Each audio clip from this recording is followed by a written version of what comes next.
ओम नमस्ते। आइए आज की चर्चा को प्रारंभ करते हैं।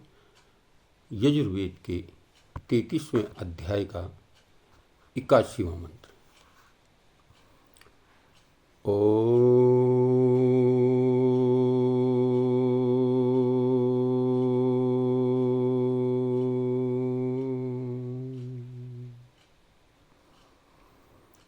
इमा उत्त्वा पुरुवसु गिरो वर्धन्तु यामम पावकवर्णः शुचयो विपश्चित्तोऽभीष्टो मैनरुषत्।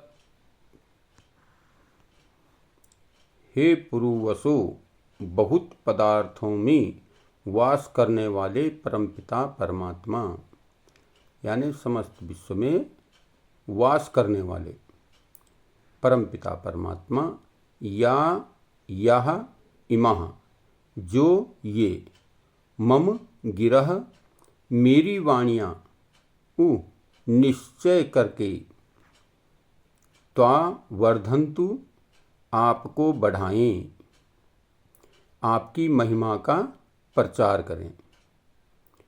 पावक वर्ण, अग्नि के तुल्य वर्ण वाले, महातेजस्वी, शुचयः, पवित्र हृदय, विपश्चितः, विद्वान जन, स्तोमः, स्तुति वचनों से, अभी अनुसत, प्रशंसा करें।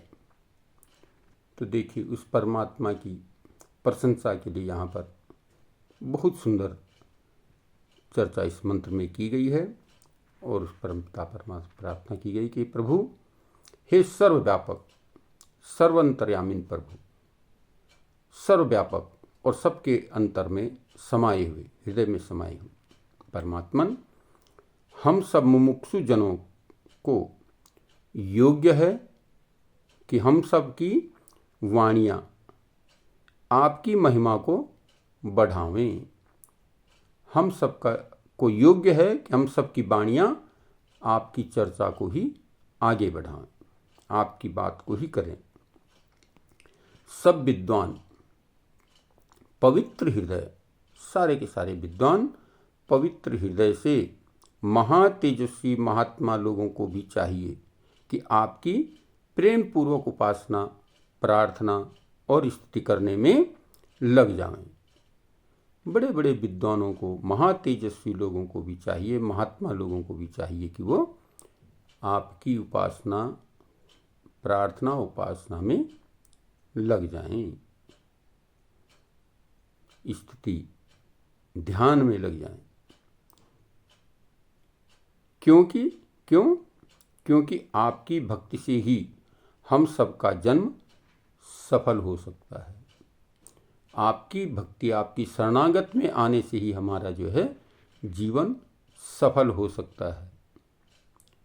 आपकी भक्ति के बिना विद्वान हो चाहे अज्ञानी, वो चाहे विद्वान हो चाहे अज्ञानी हो, न जानने वाला हो, मूर्ख हो, किसी का भी जन्म सफल नहीं हो सकता।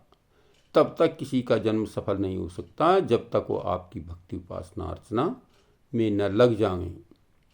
तो बड़ी सुंदर बात इसमें बताई गई है। चाहे बड़ा सा बड़ा विद्वान हो, बुद्धि में बड़े कितना चतुर हो, लेकिन यदि आपकी भक्ति में नहीं है, आपके गुणगान में नहीं है, आपकी स्तुति, प्रार्थना और उपासना में नहीं है, तो उसका कभी भी कल्याण नहीं हो सकता, उसका जन्म सफल नहीं हो सकता। और मूर्ख की तो खैर कहनी क्या बात है, लेकिन मूर्ख भी है और यदि परमात्मा भक्ति पर तन मन धन से लगा हुआ है तो उसका भी कल्याण हो जाता है, उसका भी जीवन सफल हो जाता है, मानव जीवन सफल हो जाता है। तो इसलिए कहा, मूर्ख हो चाहे विद्वान हो, विद्वान हो चाहे अज्ञानी हो, इन सब का जन्म सफल तभी है जब ये आपकी भक्ति में लग जाएं, आपकी भक्ति को ही निरंतर अपने जीवन में बढ़ाएं।